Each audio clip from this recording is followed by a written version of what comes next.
గొర్రెల కాపరి అయిన దావీదున్ నీవు రాజుగా చేసినావుగా, గొలియాతును పడగొట్టుటకు నీ బలమునే ఇచ్చినావయ్యా.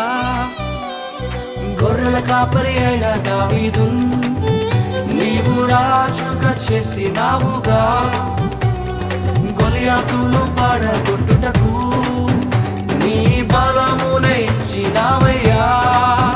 ప్రతి బలహీన సమయములో నీ బలము నాతోనుండగా, భయపడక ధైర్యముతో నే ముందుకే సాగిరా.